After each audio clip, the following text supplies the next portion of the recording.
Magala ergamoota yoori marmarte saba hundumaaf nagaa kan kadhattu qulqulluu Mikaa'el dafii nuuf kottu.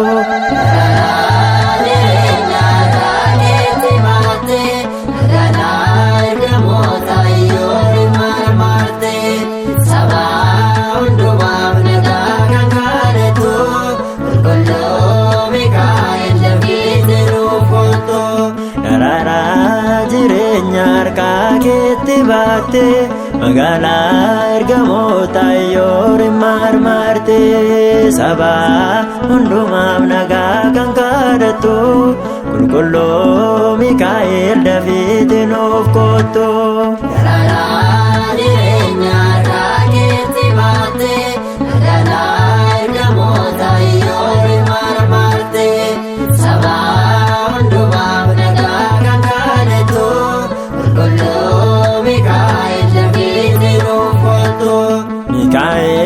Mikaa'el jedhee taansi waama kan maqaa kee beekne fandee biyaan nama eegne maqaa keetii seenya akka waaqaati jedhee too lallabaa baraan gabaaraatti.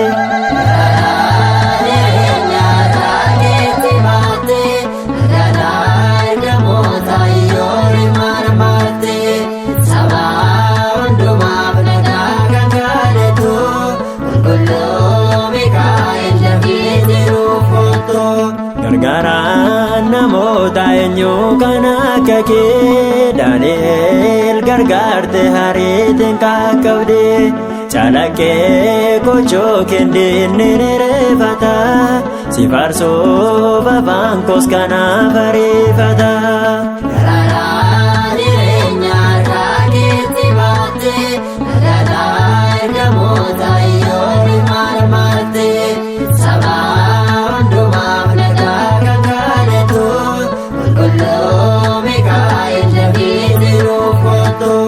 Adeemsa jennaa koo yookaan tarkaanfii koo jabeessinaaf dhaabii Mikaa'el abbaa koo qilleensa barichaa darbuudhaaf utaalu keessana dabarsii tasaallee sin caalu.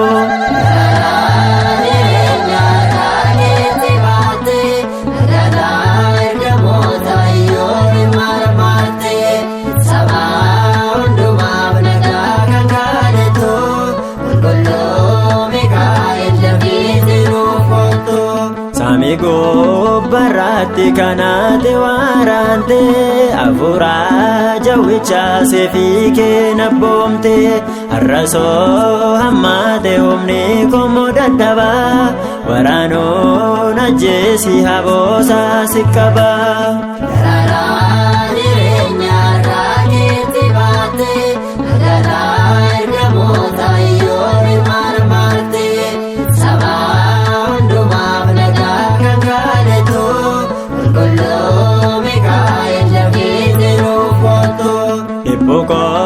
Kaleessa har'aarra taareera akkarraa baradhoo seenaaf naas ta'eera bu'aa baay'ee hedduu keessa darbee dhufe maqaa kee faarfannaan diinni na eeggufe.